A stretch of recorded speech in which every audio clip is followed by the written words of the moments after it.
2026 já está aí, e geralmente no início do ano a gente começa a fazer uma série de planejamentos, até mesmo promessas. Hoje eu vou compartilhar com vocês um pouquinho de algumas estratégias e até mesmo ferramentas para planejamento e desenvolvimento pessoal, que é basicamente o que eu trabalho. Eu não trabalho exatamente com a clínica mais tradicional em termos de terapia, psicoterapia de fato, mas eu trabalho principalmente com esses projetos mais pontuais, né, que tem um início, um meio e um fim, e para todos eles sempre a gente perpassa esse aspecto do planejamento e do desenvolvimento pessoal. Eu posso dizer que esse é um processo bastante contínuo. O tempo todo a gente está se desenvolvendo e planejando a nossa vida, os nossos direcionamentos, os nossos rumos da vida. E para esse processo funcionar, a gente precisa estar realmente engajado. Então precisa ser algo que a gente vai de fato se entregar para conseguir realmente alcançar as nossas metas e os nossos objetivos. E esses objetivos, eu gosto de dizer, eu gosto de tentar usar como analogia as pesquisas científicas, né? Todos os projetos que a gente desenvolve, geralmente eles começam com uma pergunta, né, principal, mas tanto a pergunta quanto os objetivos, o método e tudo mais, eles acabam se modificando, se ajustando, se aperfeiçoando durante o processo. E igualmente, com relação ao nosso planejamento pessoal, com a nossa vida pessoal, e aí quando eu falo de vida pessoal, eu estou falando tanto de aspectos que não estão relacionados diretamente com a carreira, seja ela acadêmica ou profissional ou do empreendedorismo, mas é muito difícil a gente separar as duas coisas. Eu gosto inclusive de perguntar como vão as suas vidas, a sua vida pessoal, e aí entra um pouquinho os seus aspectos mais de desenvolvimento pessoal, individuais mesmo, mas também aspectos amorosos, de relacionamentos familiares, com amigos, sociais, e aí a gente vai entrando também nos aspectos profissionais, de empreendedorismo e até mesmo de carreira acadêmica, que acaba que é um pouco do que eu principalmente gosto de compartilhar.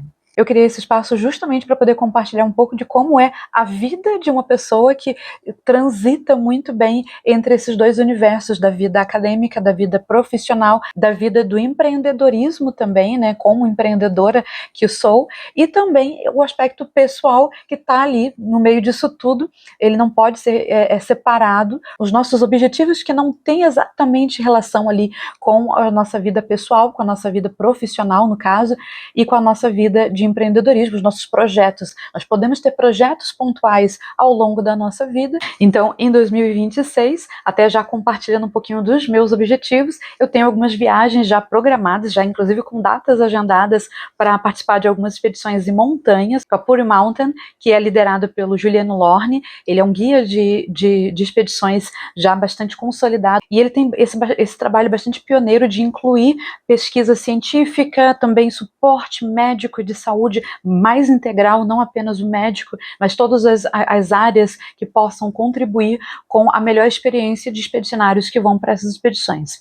Já com o Instituto Dharma, eu vou acompanhar também algumas expedições desse projeto muito interessante, que é liderado pela Karina Oliani. É uma médica de expedições, ela tem uma série de conquistas, de feitos muito inspiradores, inclusive. Então eu vou acompanhar algumas atividades que eles realizam em comunidades remotas, como por exemplo na Amazônia, que é um sonho já bastante antigo. A gente mora no Brasil e acaba não conhecendo tanto quanto eu pelo menos, quanto eu gostaria de conhecer o nosso próprio país. Em algum momento eu vou conseguir falar um pouquinho mais sobre esses projetos. Planos para 2026. Será que você já fez os seus? Geralmente a gente aproveita, né, esse momento de virada do ano, de final de resoluções, né, o que a gente conseguiu fazer, essa visão retrospectiva de tudo que foi realizado e de tudo que precisa ainda ser realizado, para que a gente consiga se reorganizar e pensar os próximos passos, né, o que deu certo, o que não deu certo. E o que eu tento trazer em todas as minhas consultorias ou mentorias que eu realizo é justamente mostrar que a gente não precisa ser tão ansioso nesse aspecto. É claro que temos alguns planos, alguns objetivos que dependem de prazos, que dependem de uma série de deadlines, porém o ideal é que a gente consiga organizar isso de modo que não seja tão ansiogênico o processo como um todo, e que a gente consiga também preservar a nossa saúde mental. Ter objetivos é muito importante, é fundamental na nossa vida, a gente precisa disso até para poder se mover, para poder ter um norte, né? Ainda que para algumas pessoas, em alguns casos, isso não seja realmente uma necessidade, as pessoas acabam buscando outras formas de se organizar, aproveitando todas as oportunidades que acabam surgindo, então acabam vivendo um pouco mais perigosamente, digamos assim. Porém, aqueles que acabam se planejando um pouquinho mais, conseguem observar alguns benefícios, algumas vantagens nesse processo. E eu acabo emprestando também muito do que a gente tem de ferramentas no campo do empreendedorismo, transpondo isso para a nossa vida pessoal, para o nosso planejamento, para o nosso desenvolvimento pessoal. Lembrando que isso aqui não é um ambiente terapêutico, não é uma sessão, muito menos um atendimento psicológico, não existe essa possibilidade, considerando principalmente essa virtualidade que a gente está apresentando aqui, é mais ou menos para passar algumas dicas, algo que eu utilizo para mim mesmo, para minha vida, e também algo que pode ser útil para vocês e que acaba sendo muito útil para as pessoas que me procuram quando estão necessitando de uma atenção um pouco mais especial nesse aspecto de desenvolvimento pessoal. Então eu vou passar agora algumas ideias, algumas dicas, e aí vocês fiquem à vontade para utilizar aquilo que faz mais sentido para vocês. Na descrição do vídeo tem o acesso ao documento que eu estou utilizando como base para poder falar sobre todos esses aspectos, né, que pode servir como guia também para vocês. Estará disponível para que vocês possam fazer a leitura ou mesmo fazer o download e utilizar como acharem mais conveniente. Mas eu sempre recomendo que é importante vocês terem mais uma pessoa acompanhando o processo, não precisa necessariamente ser eu, mas mais uma pessoa é sempre importante, porque o nosso olhar, ele acaba, obviamente, mais enviesado, ele acaba um pouco mais viciado, e aí a gente consegue organizar alguns aspectos quando tem uma outra pessoa, um olhar de fora, que acaba nos dando esse suporte. Você já deve ter tido acesso àquelas agendas anuais, né, de todos os anos. A gente tem aquela 2025, agora vai ser 2026, e nessas agendas tem sempre aqueles dados pessoais, e é muito importante que você possa preencher esses dados pessoais com bastante atenção, ainda que pareça meio óbvio na hora de responder, mas esses dados também podem se alterar eventualmente. Então a gente começa ali com o seu nome completo, parece que é um dado quase imutável, mas muitas pessoas têm mudanças no seu nome, seja porque querem acrescentar um nome, de repente casou ou algo do tipo, ou porque querem remover algum nome também, por N razões. Então o nome também já começa ali falando bastante sobre quem vocês são, e é bom a gente fazer essa reflexão. Esse é o nome realmente que me representa, que diz quem eu sou de fato, que me apresenta para o mundo? Já o CPF e data de nascimento são imutáveis, né? O que vai mudar no caso relacionado ao seu nascimento vai ser a sua idade, então todos os anos a gente vai ganhando ali mais um aninho. Que bom. Olhar para esses dados sociodemográficos que acabam parecendo meio estáticos é muito interessante para que a gente consiga entender também onde que nós estamos e para onde nós estamos indo. E aí, depois que você preenche todos esses dados sociodemográficos, o que eu principalmente recomendo é começar a pensar no seu objetivo principal de vida. Aí quando a gente fala de objetivo pessoal de vida, parece que tem que ser alguma coisa muito específica e eu decidi e acabou e nunca mais vou poder mudar de ideia. Não é bem assim. Quando a gente fala de objetivo de vida, isso também não precisa vir com essa carga toda de pressão, muito menos a nossa própria cobrança quanto a de outros, como se aquele objetivo fosse a única forma de você se expressar no mundo e de se realizar. E eu vou reforçar esse aspecto. Da mesma forma que quando a gente cria um projeto de pesquisa e ele começa com um objetivo, esse objetivo ele pode ir se moldando, ele pode ir se ajustando, se adaptando, especialmente quando a gente começa a entender um pouquinho melhor por que ele surgiu, de onde surgiu aquela ideia daquele objetivo e para onde nós estamos indo também. Nessa etapa, eu gosto muito de também conversar um pouquinho com as pessoas sobre os seus medos. Algumas pessoas podem até dizer assim, eu não tenho medo de nada, absolutamente nada, nem de barata, nem de altura, nem de falar em público, absolutamente nada. Mas é importante que você olhe para esses medos pensando que ninguém precisa necessariamente conhecer os seus medos.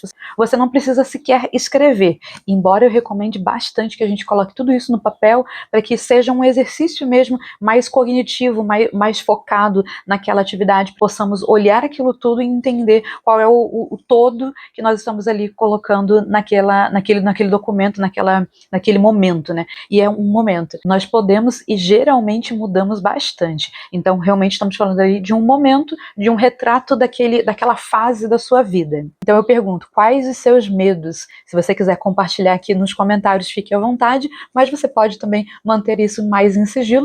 Depois que a gente olha para os nossos medos e faz esse esboço dos nossos principais objetivos, a ideia então é seguir para uma questão que parece muito simples, mas é talvez uma das mais complicadas, uma das mais difíceis de serem respondidas, que é: quem eu sou? Não é uma síntese, um resumo que você vai colocar no seu LinkedIn, ou no seu Instagram, ou no Tinder, ou qualquer outra ferramenta dessa de rede social para qualquer objetivo específico que seja. É de fato tentar se descrever em poucas linhas o que é mais importante, o que você realmente enxerga que é mais destacado em você. Geralmente, as pessoas elas acabam tendendo a falar um pouquinho mais sobre as suas profissões, sobre as suas atividades, sobre as suas habilidades, muito mais de trabalho do que realmente de quem elas são. Não que, novamente, a parte profissional seja totalmente desligada da nossa parte pessoal, né, da nossa persona pessoal, mas nesse caso aqui eu estou querendo realmente entender, eu instigo vocês, provoco um pouquinho vocês a dizerem quem vocês são, muito mais do que o que vocês fazem, como vocês fazem, o que vocês estão contribuindo para o mundo. Quem é essa pessoa que que você gostaria que as pessoas conhecessem? Isso não é um processo de um dia para o outro. Muitas pessoas pensam que vão responder esse tipo de pergunta num único dia, num único momento, numa única hora, inclusive, né, como se fosse uma provinha. E não é essa a ideia. A ideia, de fato, é que você faça uma reflexão sobre quem você é, sobre seus objetivos, para que daí, então, seja possível entender o que você vai fazer, como você vai fazer. É mais ou menos quando a gente faz uma analogia pensando no empreendedorismo. Quando você vai criar um negócio, você precisa primeiro entender qual é aquele negócio, qual é o objetivo principal de criar aquele negócio. Dá trabalho, é caro, você tem que investir uma série de recursos, não somente financeiros, mas vários recursos dentro daquela proposta, dentro daquela ideia, e a partir daí você vai desenvolvendo uma série de estratégias para colocar aquele negócio no mercado, de fato, né? Ninguém cria um negócio para ficar sem nenhum tipo de fluxo ou de movimento, então a gente cria justamente para conseguir ter algum tipo de retorno. E aí, que retorno é esse que também a gente está querendo? É um retorno que vai nos enriquecer, é um retorno muito mais de satisfação, é um retorno de impacto social, é um retorno que, inclusive, pode demonstrar quem nós somos, né? Fazer esse papel de colocar a nossa persona mais visível, mais perceptível no mundo.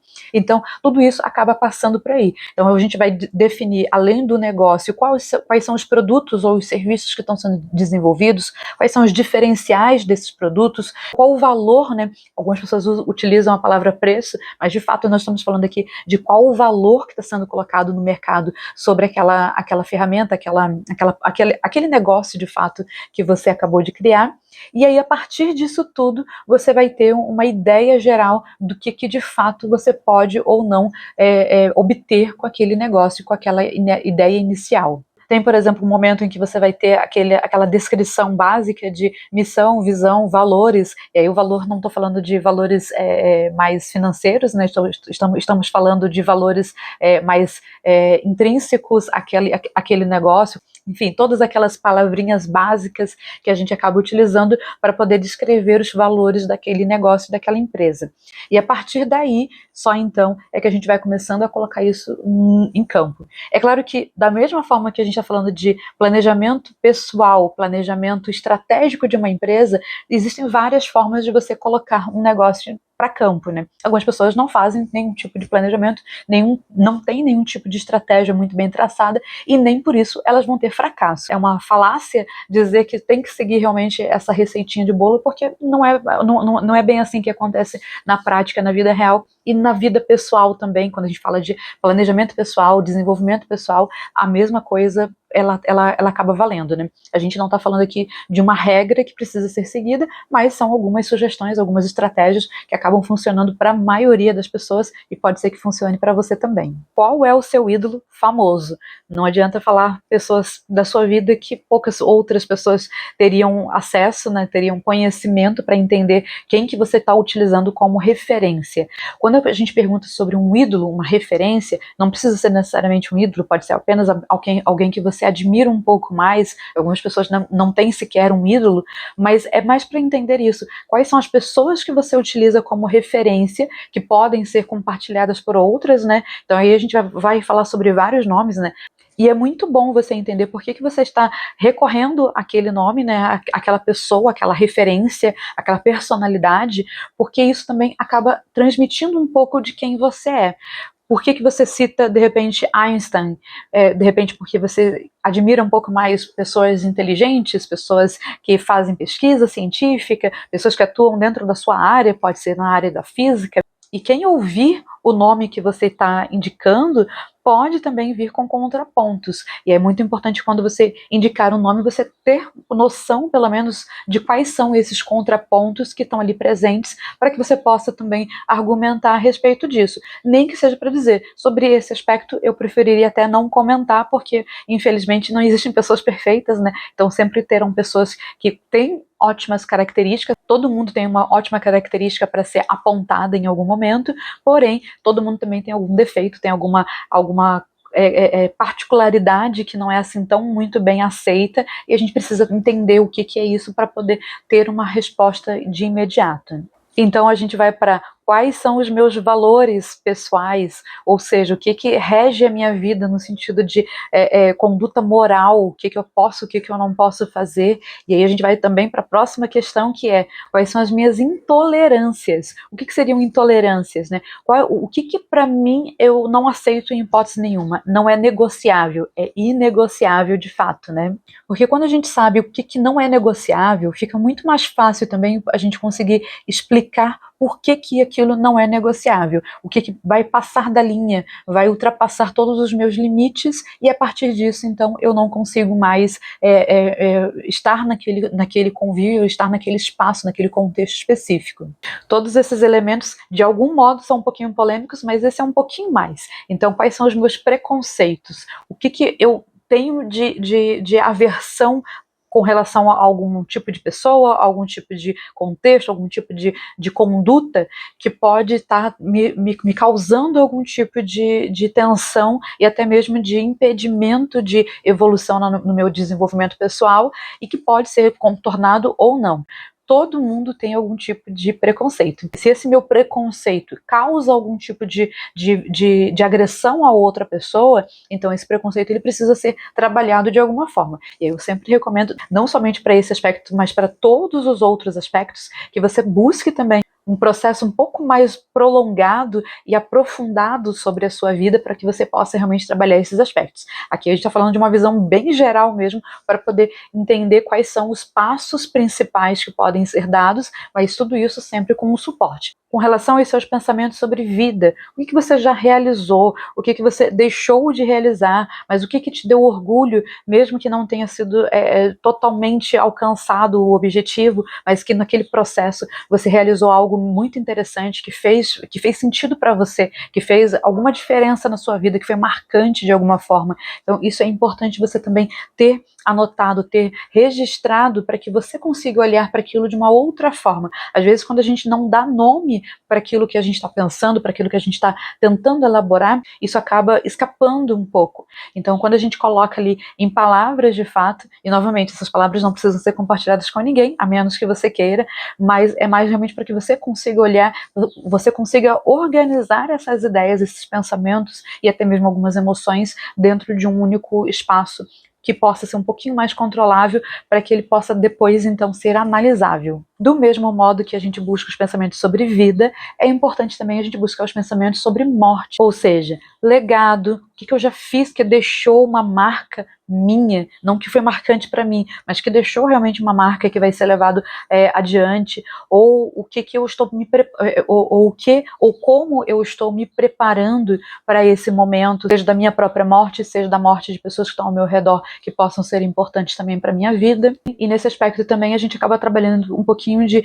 pensamentos e percepções sobre o luto, sobre perdas, sobre separações, sobre qualquer tipo de ruptura muito significativa na nossa vida, né? Como que a gente lida com isso? Como que a gente tem lidado com isso? Quais foram os processos de luto mais recentes que acabaram fazendo parte da minha vida, que acabaram de alguma forma, né, trazendo esses questionamentos e essas reflexões a respeito disso. É opcional, mas também é muito interessante você pensar em como escrever o seu epitáfio. O que seria um epitáfio, né? Você partiu, você não está mais entre nós, então o que você gostaria que fosse escrito sobre você? como se fosse você falando sobre o que você viveu, o que foi o mais relevante na sua vida. Eu gosto de trazer para esse tipo de avaliação, para esse tipo de processo de desenvolvimento pessoal, novamente, mesmo que seja pontual, mesmo que seja para considerar apenas um próximo ano ou os próximos 2, 3, 4 anos, não é algo para a vida toda. E aí, nesse processo, eu gosto de trazer algumas ferramentas do mundo do empreendedorismo que são úteis para esse processo também de desenvolvimento de negócios, né, que acaba sendo ali uma organização muito viva também, né, um organismo muito vivo, a análise SWOT. Do nosso ambiente interno, a gente tem as nossas competências, habilidades, conhecimentos e atitudes. O que é mais fraco e o que é mais forte que eu posso apresentar e oferecer para o mundo. Então, as forças são os aspectos positivos a meu próprio respeito e as minhas fraquezas, obviamente, são aqueles aspectos mais negativos. No ambiente externo, nós temos aquilo que está fora do nosso controle de forma absoluta, né? Que são as outras pessoas, o contexto, mercado de trabalho, pressões e até outros fatores que acabam não entrando aqui todos os exemplos possíveis. E aí, nesse campo, nós temos os quadrantes de oportunidades e os quadrantes de ameaças, ou seja, quais são as oportunidades que estão mais propícias para mim, ou que eu quero buscar, e quais são as ameaças, aquilo que pode me impedir, que pode me bloquear de alguma forma para conseguir alcançar aquilo que eu estou buscando. Um dos exercícios mais interessantes que eu gosto de fazer é solicitar para que pessoas próximas, sejam amigos, familiares, colegas de trabalho, tragam algumas palavras relacionadas às minhas características. Então, pelo menos 3 palavras positivas, 3 características positivas e 3 características negativas mais marcantes que elas percebem em mim. Isso é muito importante, porque depois de um tempo, quando a gente consegue reunir o máximo possível de palavras, a gente começa a perceber que muitas dessas palavras acabam se repetindo. Muitas pessoas, e aí eu vou dar o meu próprio exemplo, né, para que vocês possam se localizar, acabam falando que eu tenho como aspectos positivos muita criatividade. E no aspecto negativo, muitos falam que eu sou muito procrastinadora. E de fato eu sou mesmo. Então, quando a gente ouve, muitas dessas palavras vão nos afetar de maneira também positiva e de maneira negativa. Algumas vão nos surpreender, outras vão nos ter que confirmar, concordar, né, que de fato isso realmente está presente na minha persona, né, no meu ser. E isso não é uma coisa ruim. O fato de alguém ou de muitas pessoas me enxergarem de uma forma que não é a forma que eu mesma conseguiria me descrever, não significa que isso vá de encontro a quem eu seja. Apenas talvez eu não esteja me expressando da maneira como eu gostaria de me expressar para que as pessoas vissem aquilo que eu acho correto, ou talvez eu realmente não esteja enxergando quais são as minhas verdadeiras características e por isso acabo também omitindo alguns aspectos. Então, quando a gente tem essa visão, tanto minha inicial, né, eu mesma tenho que fazer esse mapeamento, entender quais são esses aspectos positivos e negativos, e quando a gente faz essa mesma pergunta para outras pessoas que estão ao nosso redor, a gente acaba triangulando de fato, né, as informações e chegando a um possível denominador comum do que seja realmente a nossa principal aparência, a nossa principal presença no mundo, né? Igualmente como solicitar as palavras e registrar essas palavras, né, de alguma forma, é importante também registrar como que a gente se sente relacionado a essas palavras, né? Como isso me afeta, como isso me abala de alguma forma. O fato de repente, ouvir que muitas pessoas me consideram preguiçosa poderia ser algo que me causasse algum tipo de desconforto, até mesmo irritação. Esses adjetivos precisam ser compreendidos de alguma forma e a gente precisa registrar para que depois a gente possa trabalhar um pouco mais essas emoções e até mesmo modificar, se for necessário, como que as pessoas estão me enxergando, se isso é algo que me incomoda demais. Eu não quero ser vista como alguém preguiçosa, por exemplo, então isso precisa ser de alguma forma modificado no meu comportamento. Ou o contrário, isso não me incomoda de modo algum. Eu reconheço, eu sou uma pessoa preguiçosa e tá tudo bem com isso. Então, a gente precisa ter um pouco mais de noção de que não estamos lidando, quando a gente fala de desenvolvimento pessoal, de planejamento para a longo ou curto ou médio prazo, que a gente precise, de fato, considerar a desejabilidade social. Ou seja, tem muitas coisas que as pessoas consideram ideal, mas não necessariamente isso faz parte da minha realidade, faz parte daquilo que me completa, me realiza de alguma forma. Então eu preciso entender o que realmente, mesmo não sendo o que é socialmente aceito, né, que é mais socialmente aceito, ainda assim eu posso conviver com isso, eu posso tolerar isso. E é por isso que a gente faz todo aquele trabalho anteriormente, né? O que eu tolero, o que eu não tolero, né? Até que ponto a gente consegue ir, e a gente vai tentando mesclar tudo isso para ter uma visão mais geral e estratégica e objetiva também. Outra ferramenta, bem, eu não sei bem se é uma ferramenta, mas eu chamo de ferramenta, acaba me ajudando, né, nesse processo todo, é o Ikigai. E também não sei se é assim que se pronuncia, mas vai estar escrito aqui em algum lugar. Mas com essa ferramenta, que eu vou chamar assim, a gente consegue enxergar mais ou menos onde nós estamos, onde nós gostaríamos de estar e onde nós podemos chegar de alguma forma, né, se reorganizando para se colocar no mundo. Ainda nessa mesma linha de entender quem eu ainda sou, o que eu preciso, onde eu estou e como que eu estou me cuidando, eu vou para uma lista de autocuidado. O que é autocuidado para mim não é necessariamente o que é autocuidado para outras pessoas. Autocuidado não é apenas, eu estou falando apenas porque também pode ser, mas não é apenas ir para um spa, ter um dia de princesa ou algo do tipo. É mais do que isso, é realmente você se cuidar no sentido de que você precisa entender primeiro o que para você é um autocuidado, né? O que cuida realmente de você, o que você gostaria de fazer para você que te faz bem, e mais do que apenas te faz bem, o que é fundamental para sua vida. Basicamente, eu preciso comer, mas eu não preciso apenas comer. Se a gente somente comesse, a gente vai se nutrir, mas isso não vai trazer nenhum tipo de conforto. O que me traz conforto? Ah, mas eu também quero perder peso. Como que eu consigo equilibrar isso comendo algo que me traz algum tipo de conforto, mas que também me traga essa satisfação de enxergar um corpo dentro de um padrão que eu estabeleci para mim, que é o ideal. E esse padrão também que eu estabeleci para mim é o meu padrão, não é o padrão de outras pessoas, né? Então tudo isso precisa ser sempre muito bem coordenado para que a gente não se perca no processo e acabe atendendo expectativas alheias e não as nossas próprias expectativas. E para enxergar quais são as nossas próprias expectativas, a gente também precisa fazer esse movimento de entender o que é saudável, o que não é saudável, o que é realista, o que é alcançável, o que é execuível. Isso é uma palavra que a gente também acaba utilizando bastante em pesquisa científica, né? Quando você vai criar um projeto de pesquisa, você precisa entender se aquele projeto, se aquela proposta, né, se aquele desenho metodológico, ele é exequível dentro de um determinado tempo. E tudo tem que ser sempre dentro de um determinado tempo. Claro que você pode ter um tempo muito flexível, né? Pode ser daqui a 10 anos eu preciso alcançar determinado objetivo. Maravilha. Mas ainda assim você precisa ter uma noção de quanto tempo mais ou menos vai ser necessário para conseguir cumprir, para conseguir concluir aquela proposta, aquele desenvolvimento. Na minha lista de autocuidado, por exemplo, não tem acordar 5 horas da manhã. Ainda que atualmente eu esteja acordando um pouco mais cedo, mas por causa de outros objetivos. Então, para alcançar alguns objetivos, às vezes a gente precisa incluir algumas pequenas metas que não são muito agradáveis, né, que não são muito confortáveis, mas que acabam te ajudando, te auxiliando a chegar naquele objetivo principal que vai valer a pena todo o sacrifício. Tudo acaba tendo algum tipo de sacrifício, algum tipo de desafio um pouco maior, mas também tem sempre aquela recompensa que pode ou não valer a pena. Ela tem que valer a pena, senão não justifica esse fluxo todo que nós estamos seguindo, né? Aí vamos para a lista de metas pessoais e profissionais, sejam elas acadêmicas ou empresariais.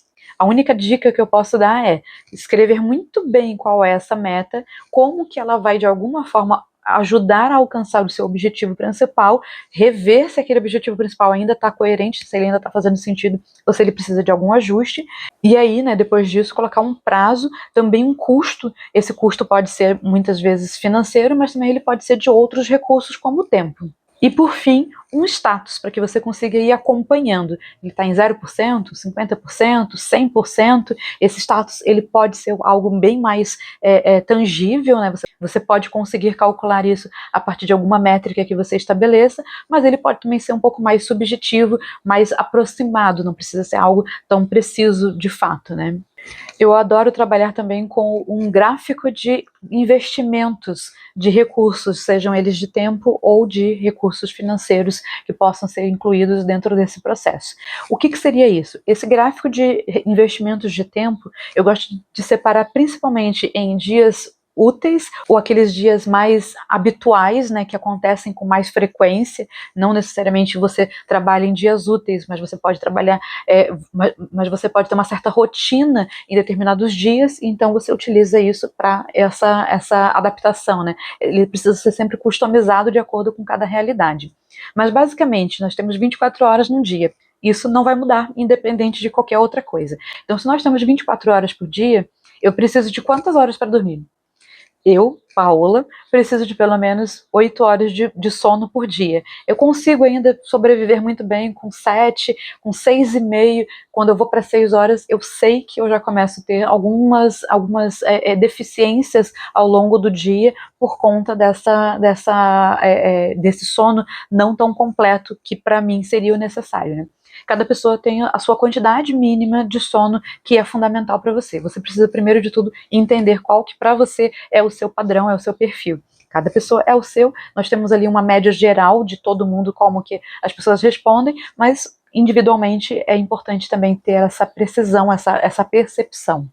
Se eu estou dormindo 8 horas por dia, então vai sobrar ali mais ou menos umas 16 horas para fazer todas as outras coisas. Se eu tiver um trabalho que vai me consumir 8 horas por dia, isso significa que eu terei então 8 horas restantes para fazer todas as outras coisas. E o que são todas essas outras coisas? Aí eu preciso começar a colocar em hierarquias. O que é importante, o que é fundamental, o que eu não abro mão de ter dentro do meu dia a dia. Tem pessoas que, por exemplo, precisam ter 1 hora assistindo televisão, ou usando a internet, o celular, ou, enfim, o dispositivo que seja necessário para que você consiga atender essa necessidade. Outras pessoas precisam de um tempo para passar com os seus familiares, com os seus animais de estimação. Eu tenho 4 gatos, então eu preciso de um tempo específico para poder passar com eles, porque para mim isso é muito importante, tá dentro do meu top 5 de prioridades da minha vida. Algumas pessoas vão precisar de momentos específicos somente para lazer, para distrações, para descansar, para não fazer nada, que é diferente de descansar. E por aí vai. Então você precisa entender o que para você é importante. Higiene, alimentação. Quanto tempo você gasta para as suas refeições, por exemplo? Você está fazendo a sua refeição, fazendo alguma outra coisa junto para poder poupar tempo, para poder correr? Tem que entender, então, se isso faz sentido para você, se isso compõe a sua vida, né, as suas necessidades, porque isso entra ali naquela lista de autocuidado. É importante você fazer esse primeiro esboço para que depois você consiga fazer esses ajustes finais, né, e consiga entender realmente como que a sua vida está colocada nesse momento e como que você gostaria que fosse de fato. E aí, nesse gráfico de tempos, né, que é literalmente um gráficozinho, a gente consegue também colocar dessa forma. Quanto tempo que eu já estou gastando, quanto tempo que eu estou consumindo no meu dia ou investindo no meu dia para determinadas atividades, para determinadas tarefas, e quanto que eu gostaria de poder investir de fato, né? Seja mais ou seja menos. Por exemplo, tempo para leitura, tempo para estudos, tempo para fazer alguma coisa realmente que seja mais específica, que atenda a uma necessidade que é particular. Considerando que nós estamos na virada para 2026, então muitas pessoas fazem esse planejamento mais anual, né, para entender como que seria mês a mês a sua vida. Então você pode fazer isso também, né, colocar mês a mês e entender o que cada mês precisa ter de diferente, ou único, ou particular, ou de rotina, de progresso, de até mesmo evolução que você precisa acompanhar. Seja, por exemplo, incluir na sua rotina uma atividade física, por qualquer razão que seja. Eu gosto de organizar mais os meus hábitos pontuais dentro de um planejamento semanal e não mensal. O que significa isso? Então, por semana, eu consigo colocar algumas atividades, algumas tarefas, considerando aquela minha lista de autocuidado, considerando as minhas metas, considerando os meus objetivos, considerando as minhas prioridades e tudo mais. Então, tudo depois converge no mesmo lugar. E aí, no campo dos hábitos semanais, né, eu preciso incluir ali o que eu vou conseguir de tempo para poder realizar cada uma dessas atividades. E aí a gente vai lá dando um checkzinho. Para muitas pessoas, dar um cheque é muito satisfatório. Por isso que ter um instrumento mais físico, mais palpável de fato, acaba sendo interessante também por esse aspecto psicológico mesmo. Você acaba conseguindo dar o cheque, realizando alguma atividade, e isso vai te incentivando, vai te ajudando nessa motivação, né, aumentar um pouco mais a motivação, a automotivação, para que você consiga realizar os seus objetivos, as suas metas, as suas tarefas, etc.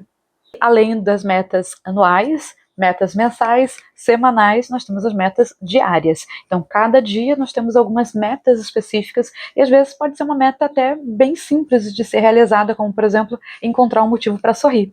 As pessoas não dão muito valor para esse tipo de organização, de planejamento, de expectativa, mas isso acaba que ajuda muito no psicológico, né, na nossa expectativa, porque quando a gente consegue alcançar pequenas metas, mesmo que elas pareçam absurdamente simples, isso também vai dando essa retroalimentação no processo todo, parece que a gente está conseguindo alcançar, está conseguindo realizar e seguir avançando naquele processo como um todo.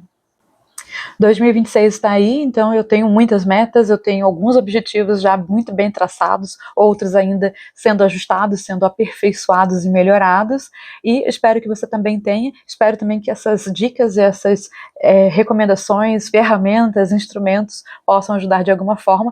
O link para baixar todo o documento que eu havia mencionado no início está ali na descrição do vídeo, então basta clicar e pedir acesso, e é isso aí, eu espero que a gente possa conversar um pouquinho mais e compartilhar um pouco mais desses espaços de desenvolvimento pessoal, de planejamento pessoal, especialmente voltados a ambientes de pesquisa acadêmica, também do empreendedorismo e de expedições, de ambientes extremos. Então eu espero que a gente possa compartilhar bastante em 2026, cada vez com mais frequência, inclusive, né? Esse faz parte também dos meus objetivos para 2026, né? A curto prazo, eu considero curto prazo. Os meus objetivos realmente costumam ser mais de 2, 3, 4 ou 10 anos, então é algo um pouquinho maior. Espero poder contribuir e qualquer coisa é só me procurar.